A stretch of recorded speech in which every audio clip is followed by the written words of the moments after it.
keynote speaker for Summit today.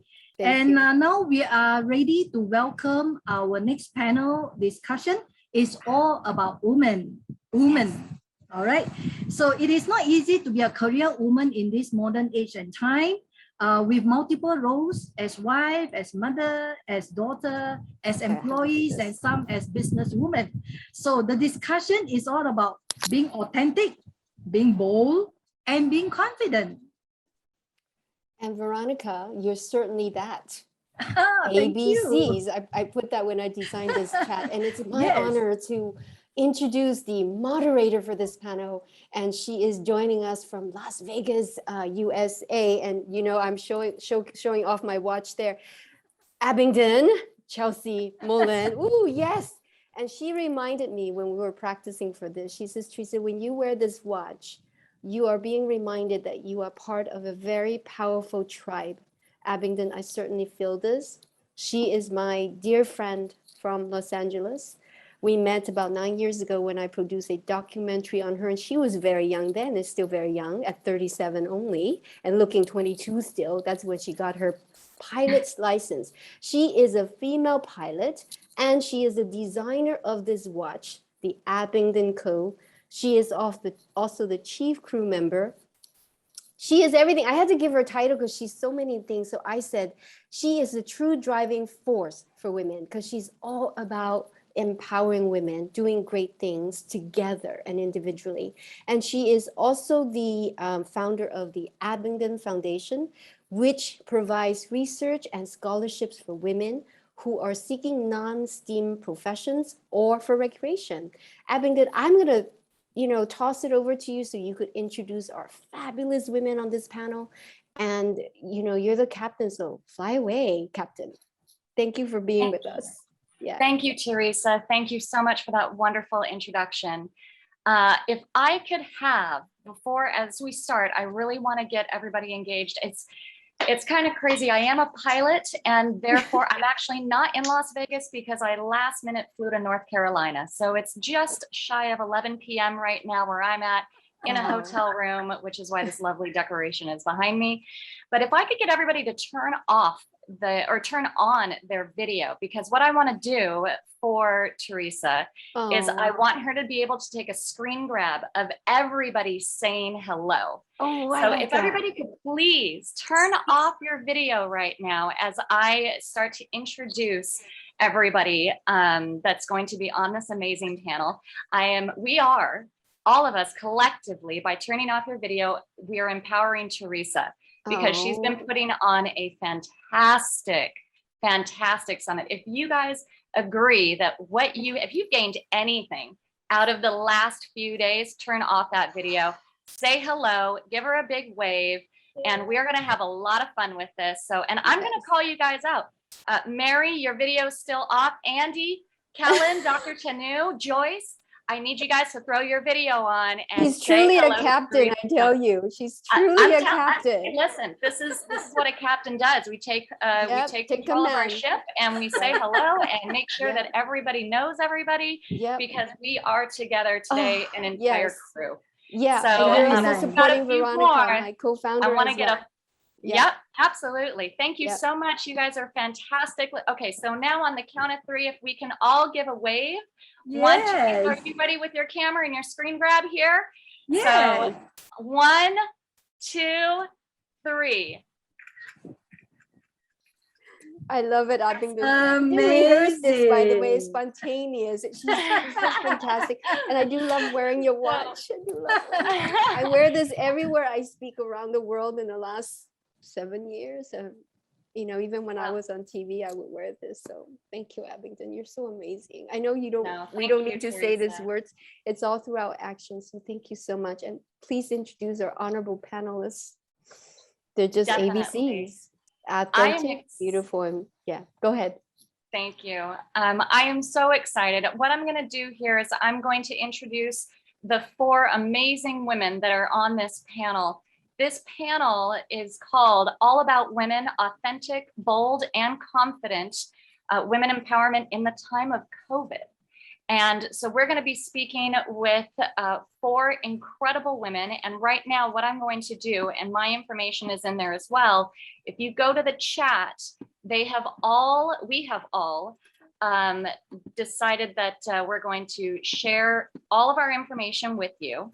I know that you guys can find it on the site, and I'm having a little bit of a technical difficulty copying and pasting it. We have authors, we have doctors, we have lawyers, we have everybody here. So if I can somehow get chat capabilities, then I can hit, let me just try a test here real quick. Does that work? Okay, that one did work there. So I'm going to get their information into this chat, and then you guys can reach out to these women after this panel. If you have any follow-up, there's my information. Yeah. Dr. Joy, she's here too. She's right here. She is? Great. Yeah. I know there was some technical difficulties. She's here as well, emotion specialist Chen, and I'll give you guys all a proper introduction, but what I want to make sure happens here is everybody has the ability to contact us after this incredible panel. I will be going relatively fast, but we do have a good hour plus, and we will be taking questions from the audience too. So if there is anything, by all means, throw it in the chat. And then Teresa will be getting us all the questions for the last about 15 minutes or so of the panel. That's right. Perfect. So the first person we have here is Dr. Joy.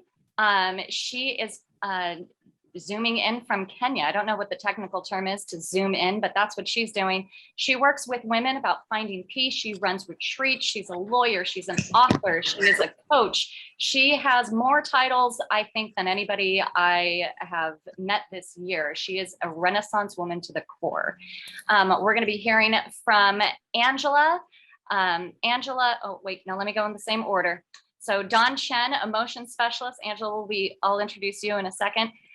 Emotion specialist. She is zooming in from Singapore. And when I first met her last week, as we were preparing for this, she had just finished a yoga class.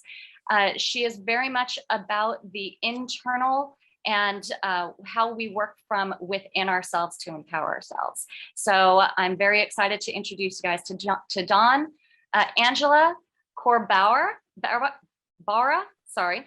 But Kaur Baura, she is a storyteller, a content creator. She empowers businesses, women, people, anybody that needs content writing. Communication is key for Angela. So she's going to be talking about that. And last but definitely not least, Michelle Harris, founder, empowerment mentor, and intuitive healer channel.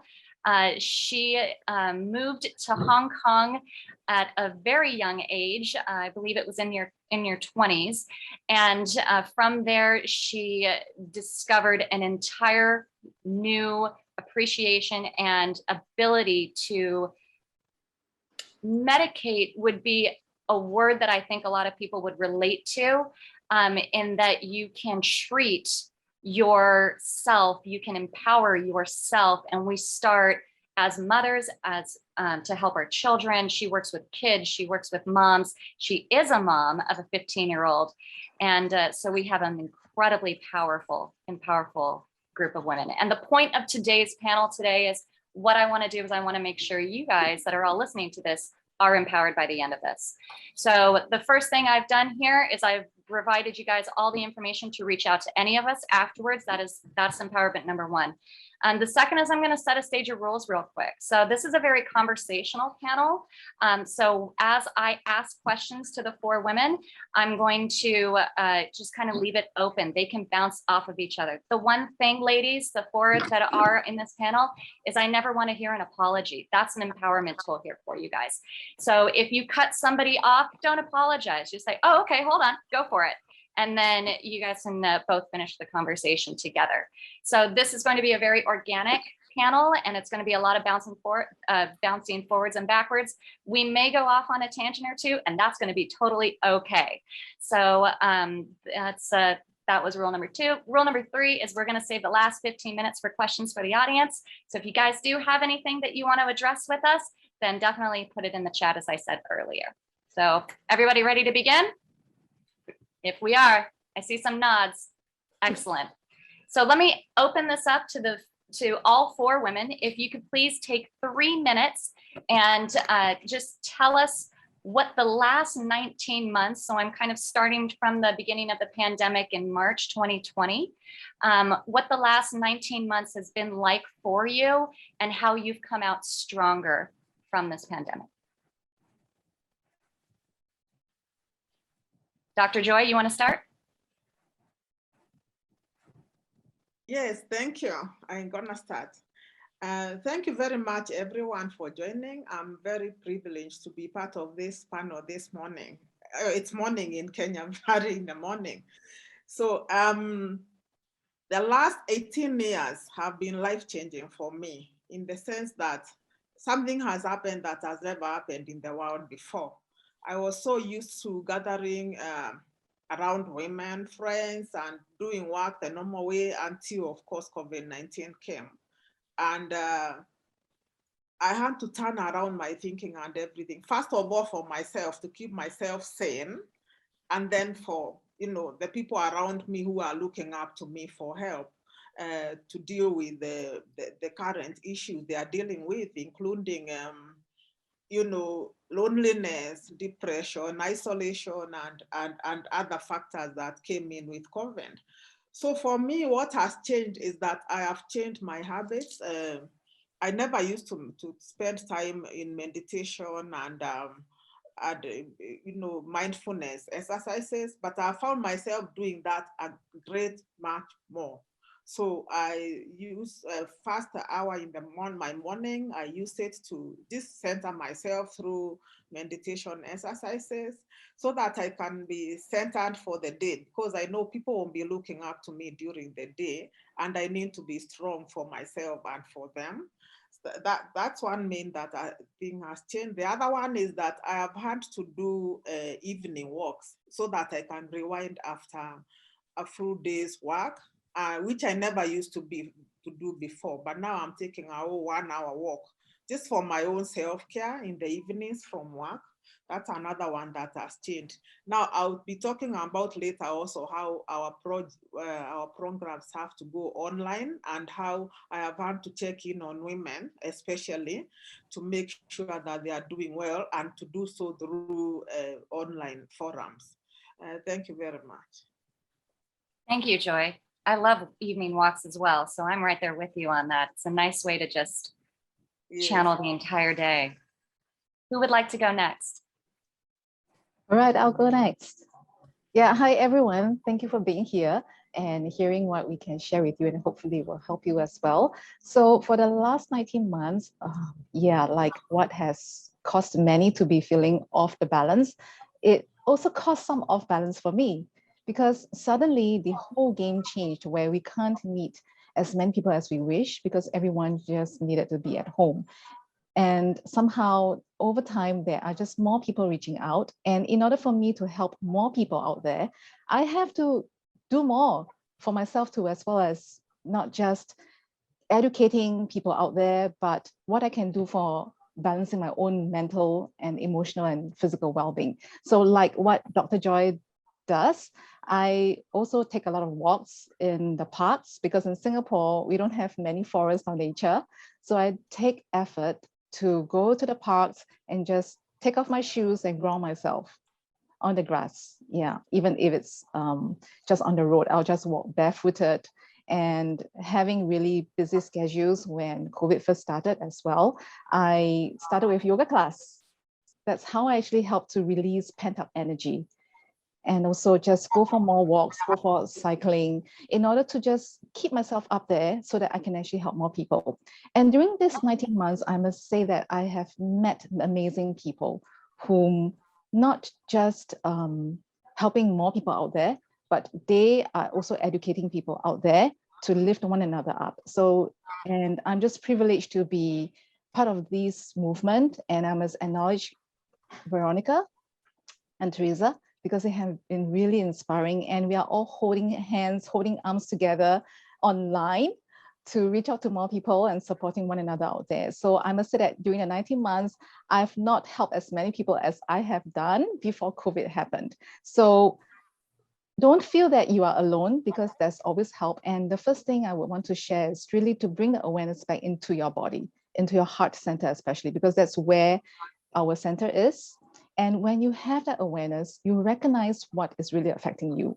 And once you have that recognition and that awareness, you will be able to find all kinds of ways to reach out to people who can connect with you, or whom are also reaching out to you to just get help out there. So awareness, I would say, is the number one key point that we need to be helping ourselves. If you are pushing it and suppressing it, I would just say that it would get out of hand, and it not just affect you, but I think the first level of people that you'll be affecting will be the people at home, your close ones.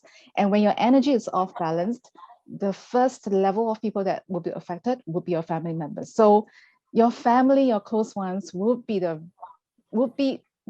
ones that will be supporting you on this journey. And so it's like an exchange. It's not like everyone is leaning on you or you have to lean with everyone else, but it's always a balance. So strike a balance, because the game has changed, the world has changed, it's a new norm. And just be aware of what you're feeling and just reach out, even talking to someone else, even just a short chat, it is possible. Thank you. Thank you, Dawn. I go next. Go Hi. ahead. Hi everyone from Hong Kong. I am so happy to be here to see some amazing women that I'm alongside, and also to connect to so many people around the world. It's wonderful. For me, I live on Llama Island, so I'm very blessed to be surrounded by forest and nature. So a huge part of my practice has been to take walks in nature and to connect with friends which are close by. So that's been amazing for me. But in fact, my practice, my healing and empowerment practice has never been busier. So I've been incredibly busy. I've been incredibly stretched in many ways personally because of that. So taking that self-care time has been hugely important. Like I say, the walks, as well as my regular practice of meditation and healing. And however, I would say one of the most important things for this year, not just myself, but also through my clients, has been connection, and really allowing yourself to foster and deepen the connection with your loved ones, with your family. I have a 15-year-old daughter who, as you can imagine, doesn't take too well to being at home too much.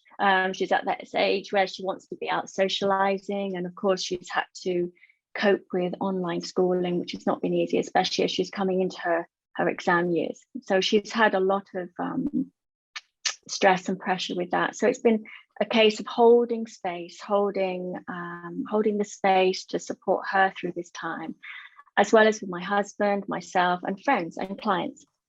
So really coming back to that connection and holding that space of tolerance and patience and calmness. And when life has got difficult and challenging, to allow yourself to create the space to communicate how you're feeling. I mean, I think that's really the most important thing. I mean, as we said, as you know, Joy and Dawn have already shared, you know, it's been challenging. We've had isolation, we've had loneliness, we've had anxiety, there's stress, there's trauma, you know, and as an aside, an extension from that, the kids and teens that I work with have not only had the school online situation to deal with, but they're picking up on this global fear that is around, this collective fear, and as well as us adults. And so there's been, as I see it, there's many different levels and layers to this. It's not just as clear cut as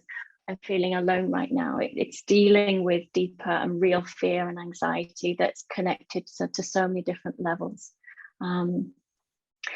So we're out, seemingly in Hong Kong, we're kind of coming out of this phase now. I mean, of course, globally, we still have it, but it certainly feels easier. It's not finished, but it's easier. And if we can introduce health, mental health and emotional health and well-being tools that can help you, which is what I offer, and I know these other wonderful ladies also do, then I think applying them is fantastic. So thank you. I think you're so right, Michelle, about how many levels there have been to this pandemic. And I definitely want to touch on that later. Angela.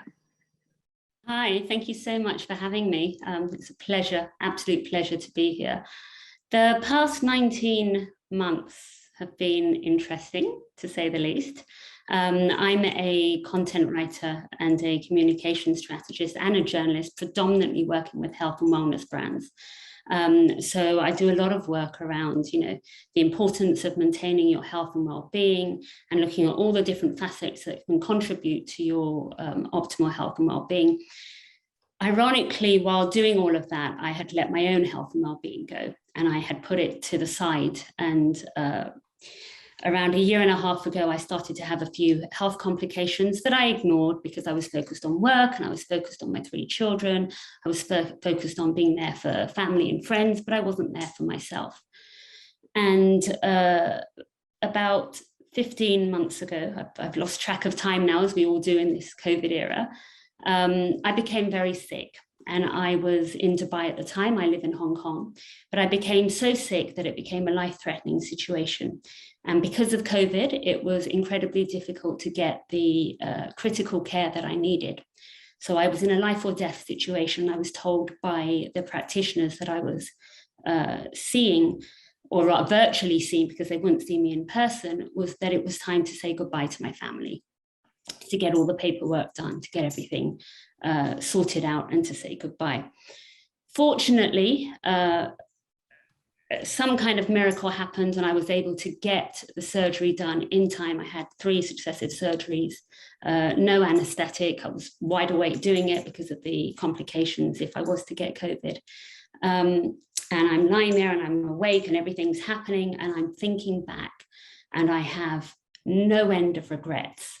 I have regrets about the time that I didn't commit to my family, regrets about, sitting there thinking, have I been living my purpose? Regrets about how I'd allowed childhood stories and trauma to stay with me, even though I felt that I had healed from them. These become our stories that dictate how we behave. They infiltrate our emotions, our thoughts, our behaviors, our relationships, all that and more.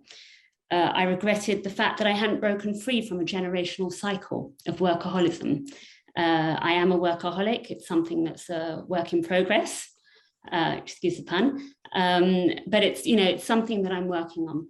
So to cut a long story short and to get this into those 3 minutes, I have learned to slow down. I've had to go inward and face up to those demons.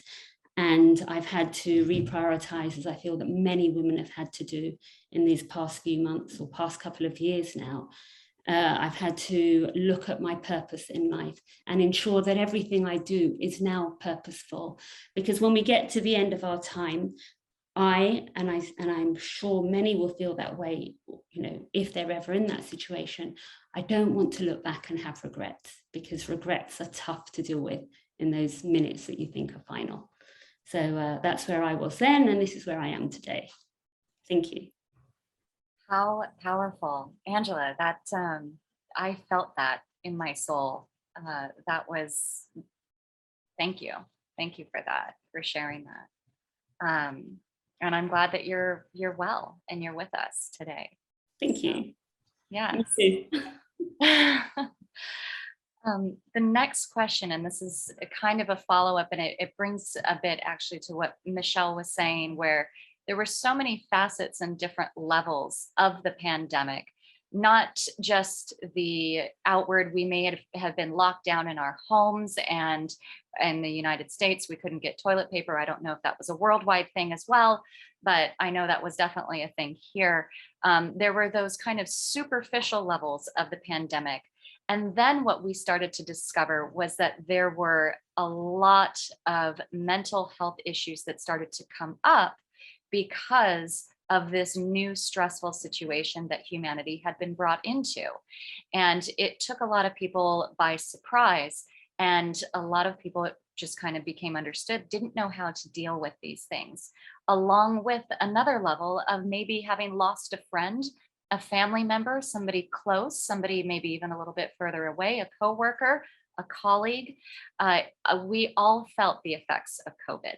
So can we talk about some of those levels and how you approach the different levels of what this pandemic has affected humanity by, and how you're helping others with the various levels?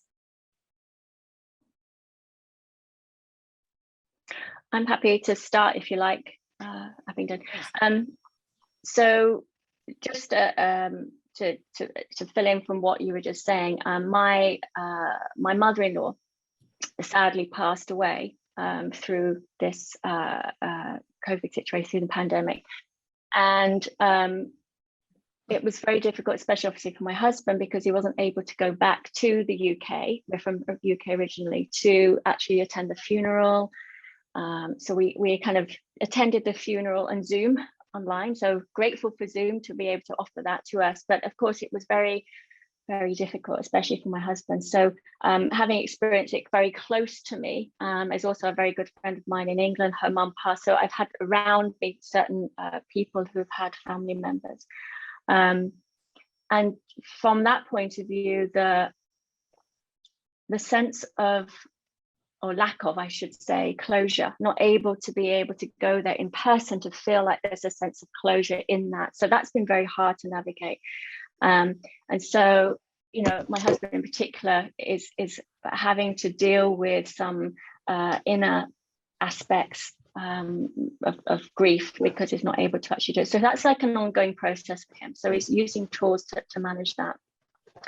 But I think mostly one of the huge things that has come from this is people have been not able to run away from themselves, as extending from what Angela was saying, that, you know, the pain that they have been using as suppressing their pain, and they've been distracting themselves from by work, like Angela, or through, you know, dealing with their kids or other circumstances, other situations. They've not been able to run away from it. So they've had to, it's forced them to go inwards and to go deeper into that childhood trauma, that inner pain, the issues that they had when they were 13 years old.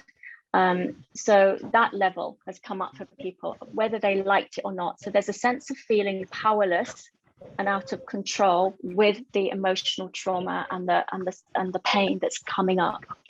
So as I mentioned earlier, using various well-being tools to navigate through that. I'm very much about healing, because I'm basing everything on my own journey and what I went through.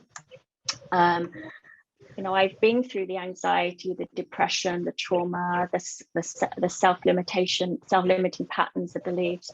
And I use now tools to help shift mindsets, to access the inner child pain, to connect to a certain level of peace, which comes from, I believe, connecting to the level of the soul and the spiritual self, which brings through that feeling of empowerment, brings through that feeling of stillness, that peace, that inner connection, that inner safety, rather than, you know, looking outwards where you're feeling unsafe in that outside world because of what's going on. You turn inwards to that inner safety where you know that you are in control of. So it's kind of shifting focus, basically. So the levels have been like shifting focus back inwards, as Angela was saying, shifting back inwards to allow yourself to realize that you have a choice over your inner world, even if you can't have a choice in the external world.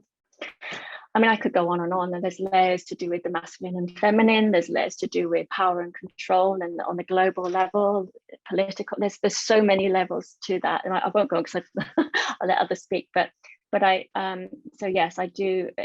The personal as well as the collective level of healing has to take place at this time, and it is taking place, and we have to be aware it's not just about ourselves, but it's on a much bigger scale too. And I think you bring up a very good point that this is something, if there's one good thing that has come out of the pandemic other than Zoom, it's that there is much more of an importance given to mental health and well-being. Yes. And recognition, honestly, because there are even some communities around the world that don't necessarily give credibility to psychology and mental health and wellness and that internal struggles that many of us go through. Though I am a watchmaker and a pilot, my degree was in psychology. And so it's been very helpful to understand that even right now, I have a counselor because this is a very different time. And that counselor is helping me to adjust through different things that have affected me personally. And there's no shame in that. There's no, there should never be any embarrassment about that. We should go to a counselor or a healer in the same way that we would go to a doctor for a checkup, or if we had, something else happen, right? So absolutely. I love that.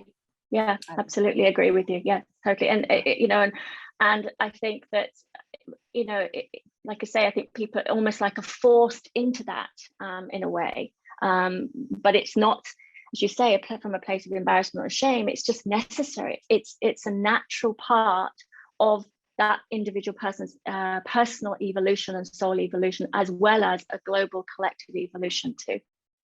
So thank you. Thank you. I think it's important for us all to be aware, for people generally to be aware that we all have mental health, and our mental health can change at any given time on any given day. So we're all going to experience feelings of fear or stress or anxiety or joy, a feeling of elatedness, a feeling of discomfort. We're all going to experience these feelings and emotions and mental health. These are mental health implications. We all have mental health. And, as you shared, that just as we would go to see a doctor for a checkup, for example, we can proactively seek the support of our direct community if there are things going on for us. And if our direct community cannot help because they don't have the right tools or awareness, the non-bias to be able to support, it's absolutely fine to see a counsellor or a different type of mental health practitioner just to support our well-being. And I think if we can almost shift from saying mental health to mental well-being, it works better for some people. They feel a bit more comfortable with that. Yeah, and I do think that, going back to what Michelle was saying about going inward, as a storyteller, I feel that all of these stories that we tell ourselves impact our mental well-being, and they can either benefit our mental well-being or have a huge negative impact, and we carry these along with us. So until we can take ownership of the stories that we've told ourselves or other people have told us, and we carry them along with us, I'm too fat, I'm too thin, I'm not good at this, I'm not good at that, I don't have the confidence to do this, oh, my sister is better than, I don't have a sister, my sister is better than me at XYZ. Until we can release the hold that these stories have on us, we can't really move forward in a really healthy manner. And the pandemic, and whatever our circumstances are, I've lost family members to suicide in the past 19 months. I've lost I come from a very big family, so I've lost over 40 COVID family members to COVID.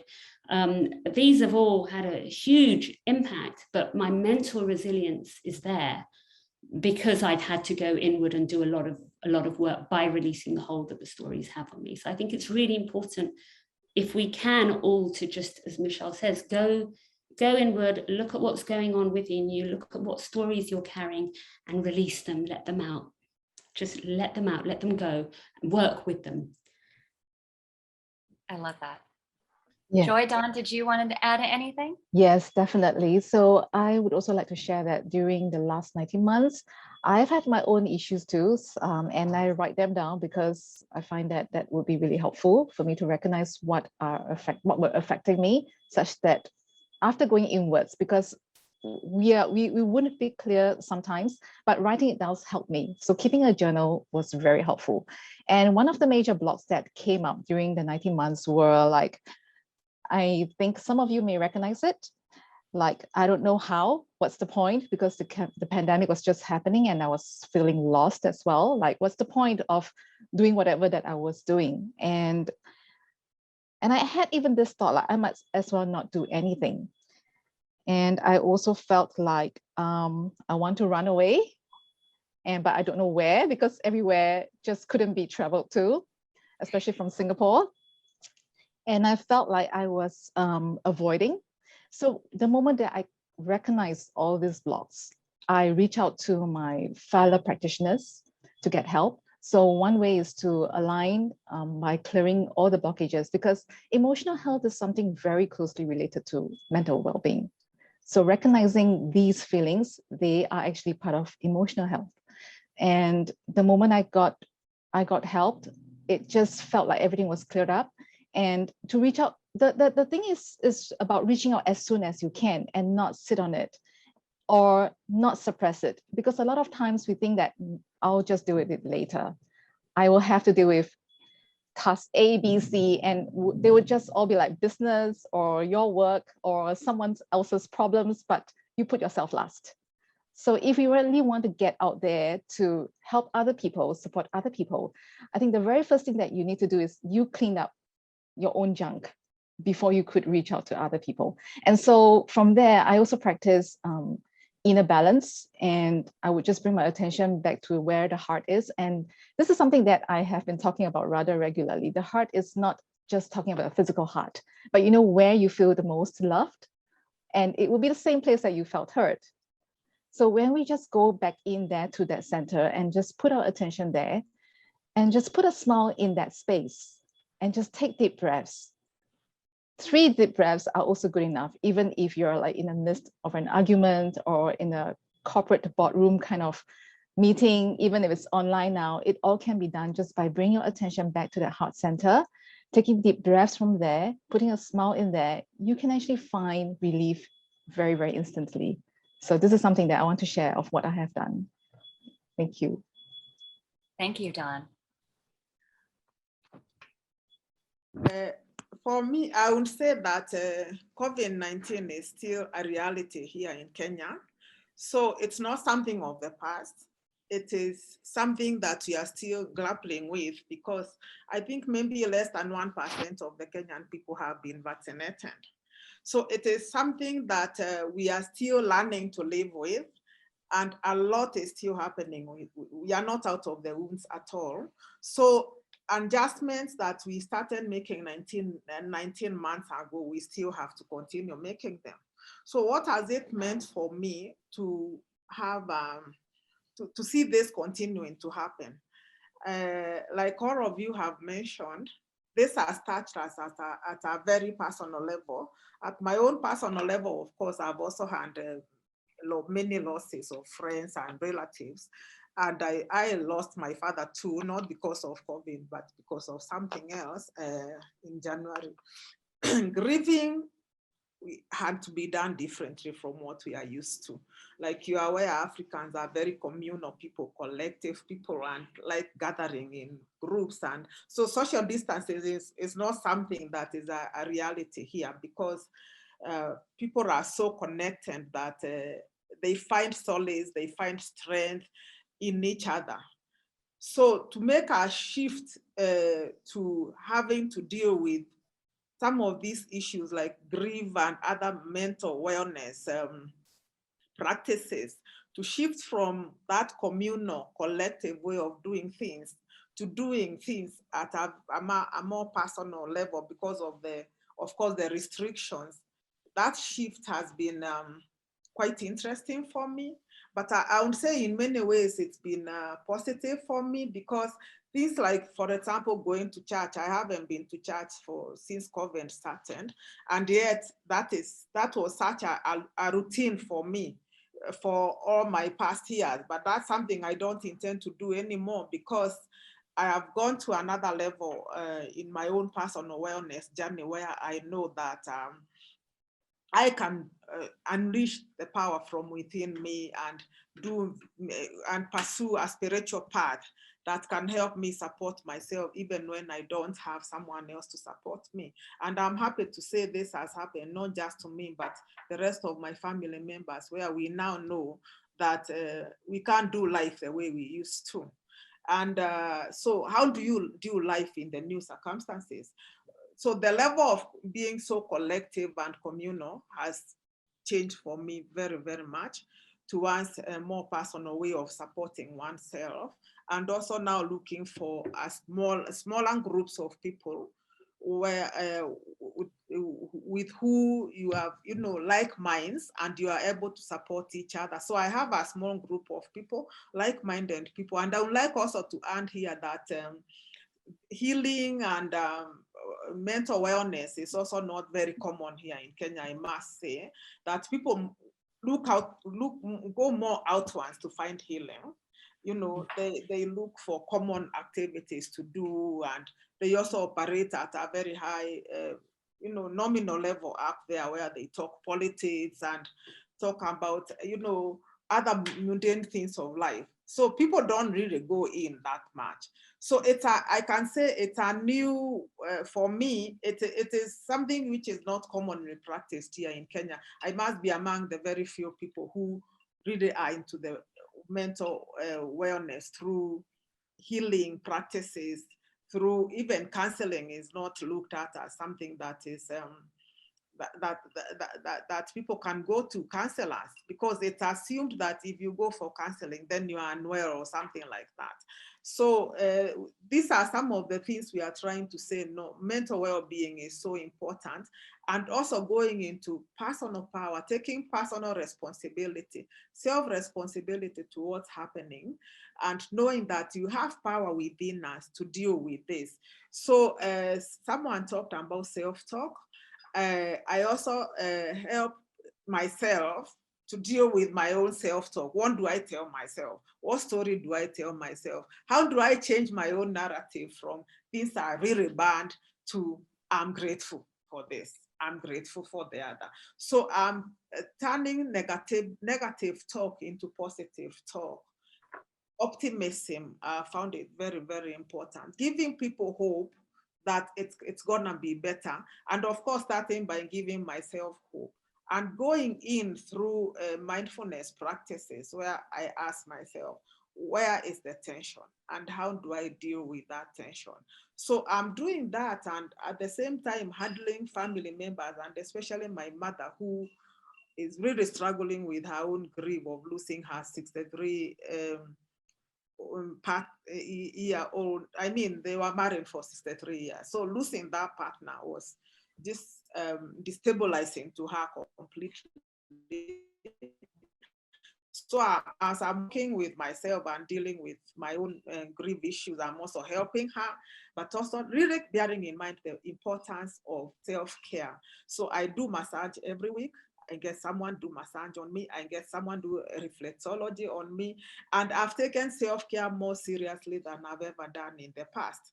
And like I said earlier, also going into nature, taking walks into nature and spending a lot of time there, going deep and getting my friends to learn about the importance of going inside themselves as opposed to avoidance and talking about mundane things, and really checking on deep on ourselves, what's going on and how can we deal with it. So that's where I am. Yeah, thank you. Thank you, Dr. Joy. I think, what I love that you and Dawn had kind of wrapped up this question with just the various levels of what we've all been going through. I mean, they have a kind of a saying sometimes where life can get really lifey. And these last 19 months, life has gotten pretty lifey for some of us. And it's not just because of the pandemic, but it's also because of other stressors. And writing things down, making sure you have peers. I know that there was in the chat, somebody had said you have to choose your right peers, not those that just throw wet blankets and can't empathize with you. And that is important because you have to have that relatability when you're struggling through something and you need somebody to help you. So the peers that you spoke about, Joy, and the writing down, I absolutely love those two things. I also love that you spoke about self-talk. I'm a huge believer in positive affirmations, and I write down positive affirmations. I stick them in my car on my steering wheel, as well as on my mirror in my bathroom. So when I'm brushing my teeth and getting ready in the morning, I've got those positive notes looking right at me in the face, helping me set my day. They go right along with the walks, with the meditation, and with all the other tools that we're talking about, which I do want to carry into the next question, which I think you will all be very happy about, which is, how do you empower women? You all have these amazing tools, you're healers, you're authors. We have such a skill set between the four of you guys that I'd love to hear how you empower. And when I say women, I don't just mean adult women, right? Girls. How do you speak to men and empower men to empower women? How are you empowering women themselves? So I know you all are going to want to jump to answer that one first, and we'll take some time on this question because I know there's many roads to the top of this mountain. So please go ahead. Dawn, actually, why don't we start with you, since we had others start before? Yeah, sure. So how do I empower women is to first help them identify the blockages within them, because the moment that we feel not good or unhappy, there is already a blockage in us. And to acknowledge that is, I hear out on what they say, because just like yesterday, a young girl was just talking to me about anxiety. Since I suffer from anxiety, I totally understood what she was trying to say. And from the way that we talk, our language very much reflects how we feel, especially for words that kept repeating. She was talking about being scared of hurting someone, scared of something that's going to happen, and helping her to identify the word that is causing her to feel anxious, to feel nervous and having panic attacks. I told her that because we've been feeling really scared about things that haven't happened. And so when she noticed about that, like, oh, I didn't know that I've been saying the word scared. And the moment she realized that she was overusing that word, she became more mindful about it. And our words, our language transform our life for the better. And if you don't watch your language, it definitely would help us, would actually cause us to spiral downwards. So one way is to be mindful about the language and the words that you use in your mind. Just snap out of it if you can, because I know it's not easy sometimes, because the mind goes into a chatter, and usually it happens in women more than men. Men could really stop the chatter in the head when they are focused on their task, but not women. We are just wired so differently. And women usually complain about how their spouses or their partners are not able to understand them. It's normal. I just want to say that it's normal because we are just wired so differently, right? And the moment, if that particular block, like scared, if it's going to get much bigger, and what I would use is a tool called Creatrix to help remove that block from the unconscious mind. Because when that block really gets in the way, where you can't just leave peacefully or with clarity, you know that you got to just remove it for good. And that's what I've been helping women to do. And I myself, I don't really work on other people only, but I have to work on myself too. Like I've mentioned earlier, like those blocks that I talked about, like I want to avoid, I want to run away. Those were the blocks that came up during the last 19 months. And I had myself worked on too. So I got myself clean up, as in really just clear those blocks totally, so that I could also help other people to feel empowered. Because once those blocks are gone, and I can actually speak comfortably in front of camera right now. Otherwise, I can tell you that if Veron is to just ask me to speak at this summit, I will tell her, no, I'm just not feeling good and I can't do it. Yeah, so with those blocks gone, and as such, I'm able to share what I've gone through and know that there is definitely help out there, and without the use of medication, especially for anxiety. Yeah, thank you. Thank you, Dawn. Who would like to go next? Can I extend that? Can I extend on what Dawn, because it's very similar in the sense that I work on the emotional and mental wellness level, but a huge focus of my work is more of a soul-led and soul-empowered healing and empowerment process. And I share through a system of healing that I myself have channeled based on my own healing journey. So again, drawing upon what Joy was saying, you know, I very much believe that our empowerment is about that soul connection, connecting to one's inner self, to the soul, to your authentic spiritual self. And it's not about religion; it's about something deeper. And that comes from, again, turning inward. So when people come to me, I help through a process of counseling and intuitive guidance, I help people to connect to the deeper block, to the deeper root of the trauma that they're dealing with, to the mental and emotional issue that they're facing. So I use that, as well as combine it with this healing system that I've channeled since the year 2000, which came to me from a huge spiritual awakening that I had. You know, bearing in mind, I've gone from being the person who was, you know, addicted to alcohol, had food disorders, would not even put my hand up in class to answer a question. So I totally relate to what Dawn was saying. There's absolutely no way I'd be on this kind of forum at all. To now writing books, I mean, complete extreme, complete opposite to what I used to be. But I went through this deep healing awakening and process, spiritual awakening. And now I use the tools that I used on myself and I share them with others. So I bring in very much the counseling level side to also healing, using healing symbols, energy, drawing spiritual energy, to crystal healing. So I use different levels in my practice. That's on a personal level. I also offer these one-on-one mentorships, as well as empowerment events for women, children and teens. And these are events that are intended to draw out the uniqueness of the children and the women, and they also empower them through various activities and event classes that we offer. So we might have a theme around the event, which, for example, our summer camp this year was about being bold, brave, and empowered. So all the classes that we offered was about drawing that out of the children, the teens that came to us, to share wisdom as well as tools, empowerment tools that can help them. So it's really about, as I said, drawing upon and fundamentally coming back to that soul empowerment, connecting to the inner self, the soul, and that is a foundation for the empowerment that fuels all the areas of their life, and shifting the trauma and the beliefs and the mindsets and the emotional wounds that they are having, to come into self-leadership, self-governance and self-mastery.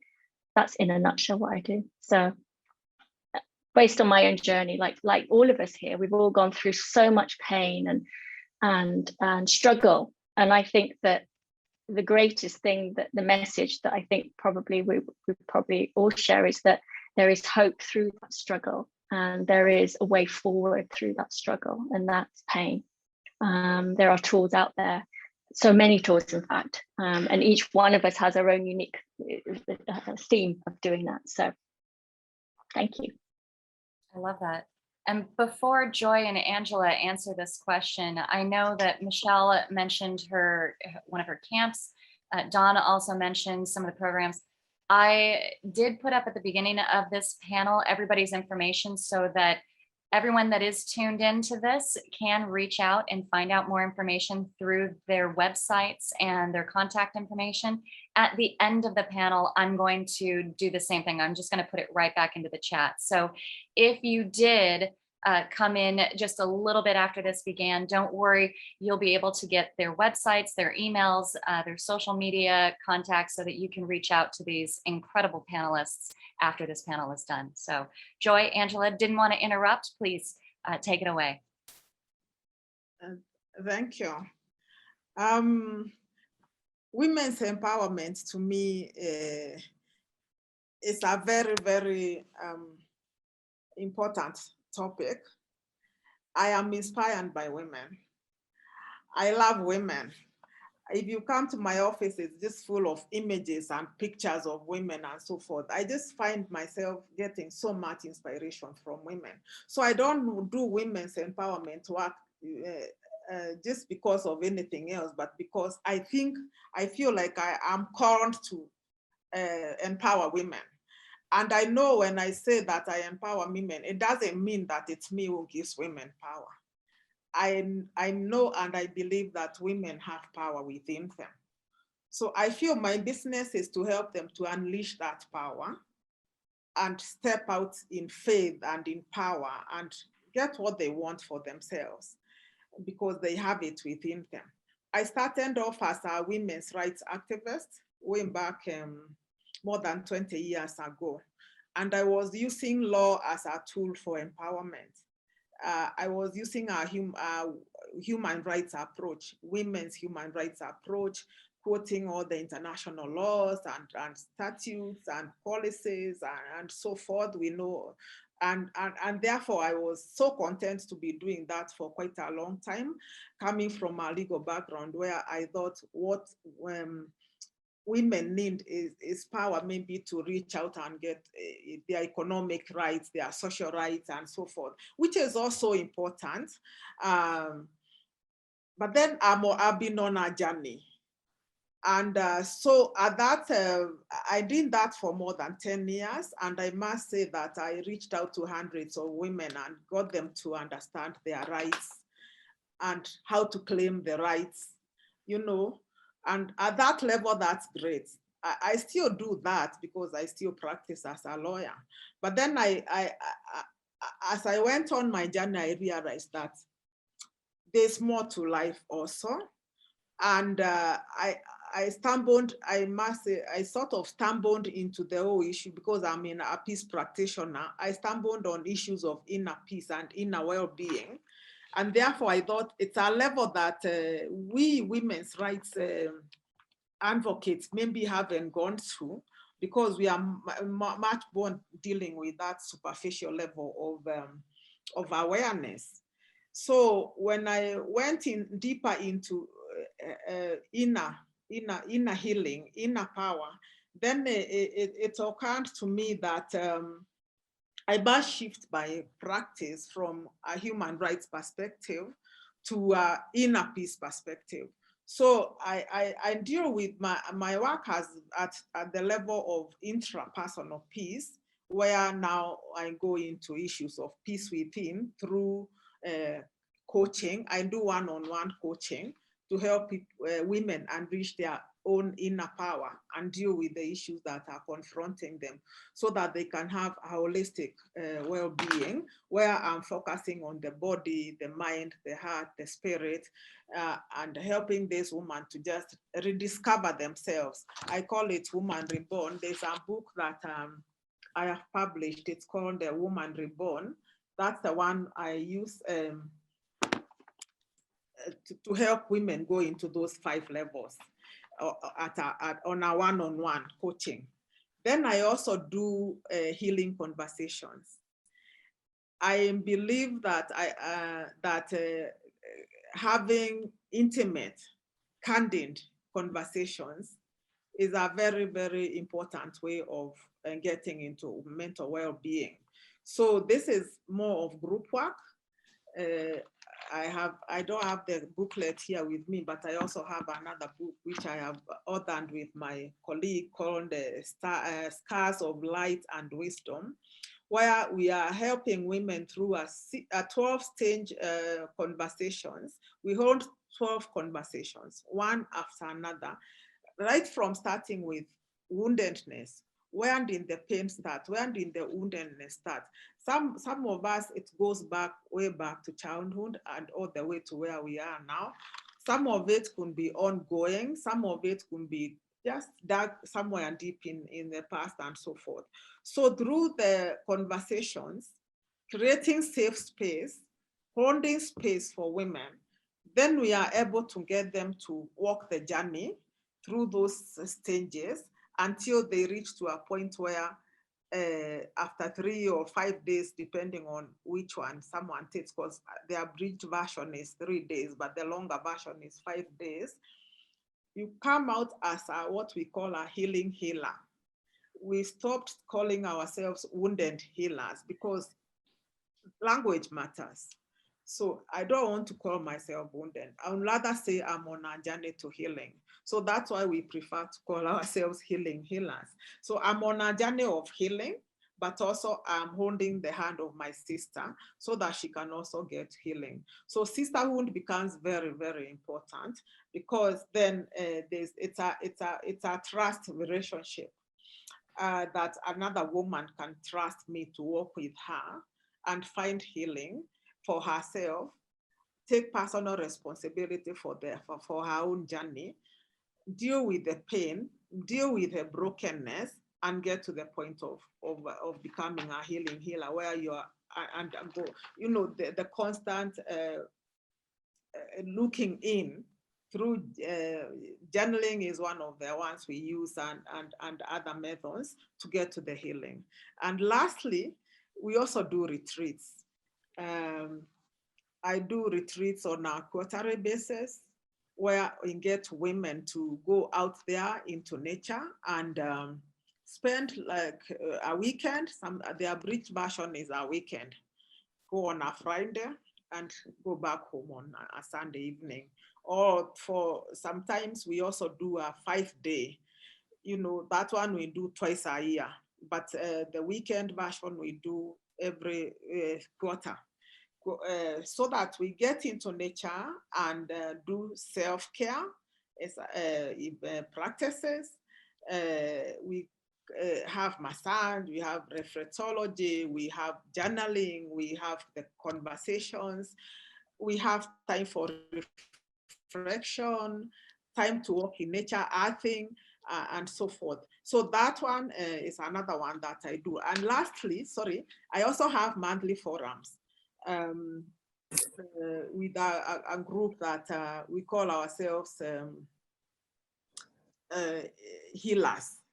Again, this one we just meet to rejuvenate ourselves as healers.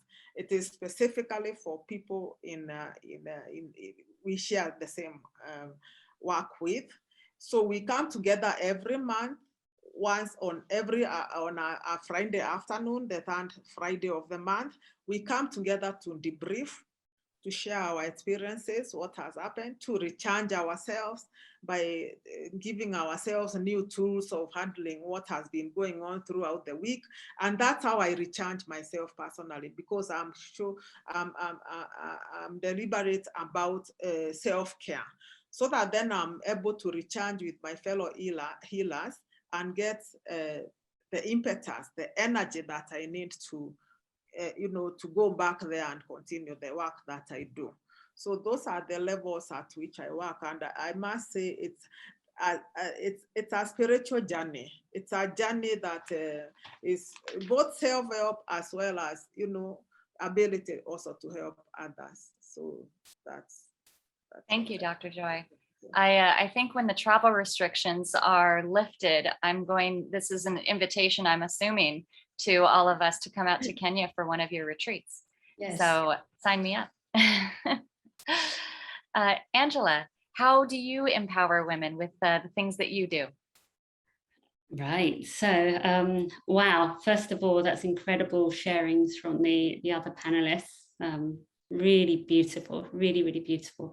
Joy mentioned the power of words and how powerful words are and how much they matter.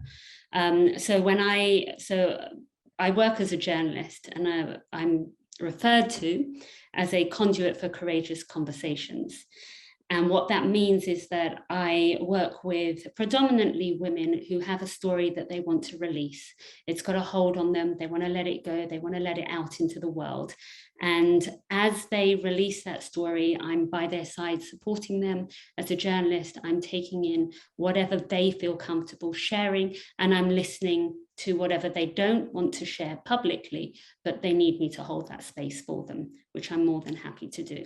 Once the piece is published, it shines a light, if you like, for others in darkness, other people who don't know that there is someone out there who has been through their experience and has come out to the other side. These are not survivors, they're thrivers, and they're giving hope to the rest of the world. They're showing people, yeah, you may be experiencing trigger word incest. You're going to get through this. I have, you will. You know, I've worked with an incest survivor, for example. I've worked with a breast cancer survivor, a lung cancer survivor, many women who have been through so much trauma and have found their way through to the other side and are shining a light for others too. So that's my work as a journalist. And then as a communications coach and strategist, again, words are so incredibly important, and the stories that are within us impact how we communicate with others and our interpretation of how others communicate with us.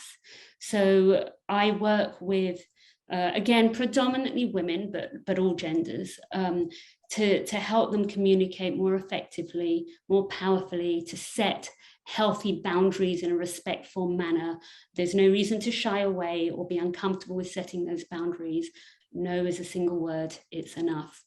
And also to be able to work with clients and colleagues and peers and family members and friends, and to really tap into where those people are at a given time, and understand that their words and actions may not be meant in a harmful manner. It may not be meant to cause harm. They may be in a certain situation at the moment. So really to step out, you know, we talk about going inward, but there's also an incredible importance at the moment to go outward and show or demonstrate and have compassion for every person out there, because we're all going through things. So really I support my clients to recognize that there is usually a story behind those words, those actions, those behaviors, and to not get the stories in their head about themselves muddled up with the stories that they've got about somebody else, and it then becomes conflict. So that's me in a nutshell, really. There's more, but we'll move on, I guess. Well, thank you, Angela. And it's great that you, obviously, I'm not as good of a communicator as you are. We can tell this right now. But what you're saying about the communication is the way I was thinking of, because I'm such a visual and a kinetic person. So when I was learning how to fly, it was very much about put me in the airplane and give me the controls. I'll be great after I do it for 5 minutes. And I'm a natural learner that way. Have me read a book about it, I wouldn't be able to do anything. Right. But I have always prescribed to the 4 ways that people mainly learn, and that is either through doing, kinetic learners, visual learners, auditory learners, hearing something, and then tactile or reading style learning. And that's the majority of how people learn. So the way that everybody here has approached how to empower women, it's fantastic because it covers all 4. And what I'm doing through my company and my foundation is primarily we're empowering, and the way I found this out, just as a quick story before we wrap up with questions, is the way I found out is we had somebody reach out to us who saw me changing a tire on my truck on YouTube. And this was a true story. I was on my way to the airport to fly a 747 to drop it off in India for some oxygen concentrators and different humanitarian aid, and then continue it on to Germany. And on the way to the airport, like it's the perfect nightmare, right? You're on your way to the airport to catch a flight and you get a flat tire, and it's a Sunday morning and it's 7 o'clock in the morning. Who are you going to call? So I know how to change a tire, and I just got the camera out. I changed the tire. We put it up on YouTube to empower other women to say, hey, listen, this is a skill that one can learn. It's not hard. Here's how you do it. And I had my tire changed in 20 minutes and I got to the airport perfectly fine. And then what we ended up happening from that is somebody reached out to us and said, you know, I watched that video and I always relied on my husband for doing those types of things. And when I saw you do it, I actually pulled a screwdriver out of our toolbox and I fixed my chair. And it's such a small thing that they did, but it's starting to change the mindset. And communication, the visual, if we see it, we begin to believe it. If I were in my pilot uniform, many people here haven't seen a woman in uniform, in a pilot's uniform before, and I still get called a flight attendant, but I educate the different epaulet stripes. This means pilot, that means flight attendant. And it's those belief systems, the rewiring that we're helping others do, and that everybody here is helping others do. I think it's just wonderful. So I love that what everybody shared. And again, I am going to put the information here. I'm going to put it up into the chat. But first, I want to address one of the questions that we did get from the audience. And this is a great, great question. We do only have about 5 minutes left, so I want to respect the next person's time. So I'm probably just going to ask if you have a very strong answer for this question, you just take it away. I'm only going to take one of the panelists to answer this question. So if you really want to take it, just raise your hand and I'll give you the answer. So here's the question. I'd like to know from the panel, it's easy to have negative talk to change to positive talk when the person said something negative to you and that person is a nobody or a stranger. But if the person who said negative or hurtful words to you is somebody that's close to you and very dearly to you, for example, your spouse, your parents, how do you get out of the negative and negative feelings and feeling so down, like committing suicide, for example, as a feeling of no way out? Who would like to take this question?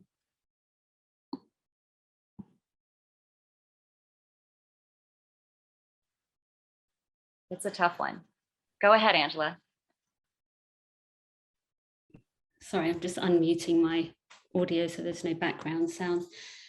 So it's easy to have negative talk to change to positive talk when the person who has said something negative to you is a nobody or a stranger. But if the person is closest to you, it's naturally going to hurt that much more. And there's a few different elements to this. First of all, it's something that I shared earlier, which was the stories that we have within us. So has this person said something that has tapped into an unresolved inner story that you have about yourself? Is it a case of somebody has, you've grown up believing something about yourself? You feel that you're not good enough when it comes to something. And this person has said something that really triggers that feeling or emotion, that unresolved feeling or emotion that you have about yourself. If that's the case, it's an opportunity to recognize that there is something within you that hasn't yet been resolved. And that's where you start to go inward. The other side is where I shared earlier on about the stories that we have and about compassion in this period of time. When this person potentially lashed out or said something to you, where were they at in this moment in time? Are they going through an experience? Have they got things that are weighing them down? And many of us have. And this isn't an excuse for their behavior, but would they normally behave in this way? And if they wouldn't, can we step out of our own shoes and now go outward and step into theirs to try and understand and recognize this isn't that person. This doesn't define who that person is. They're better than this, but they're going through an experience that has made them lash out. And now potentially I need to set my boundaries because there's no excuse for bad behavior. I need to set my boundaries, demonstrate that I deserve respect, and then hold space for that person to allow them to release as well. And that's where compassion comes in.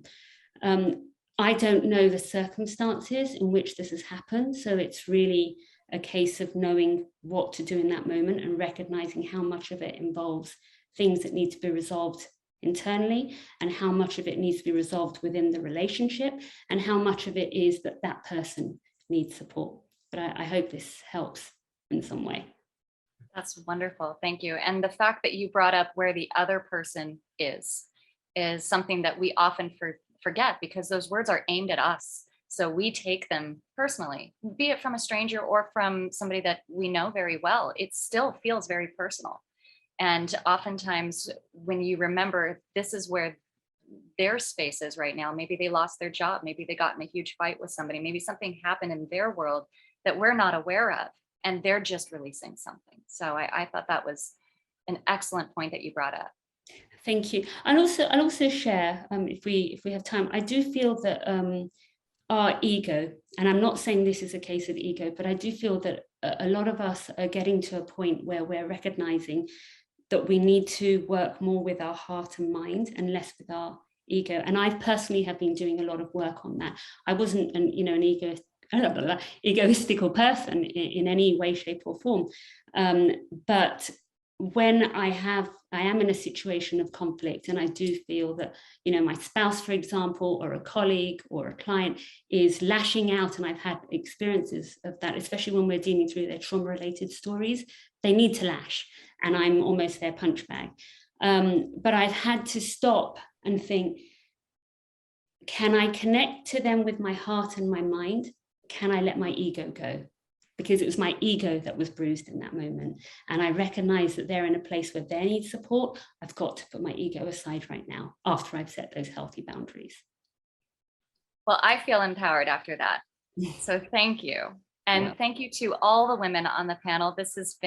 I've had an absolute joy. I've taken tons of notes. I've learned so much from the four of you.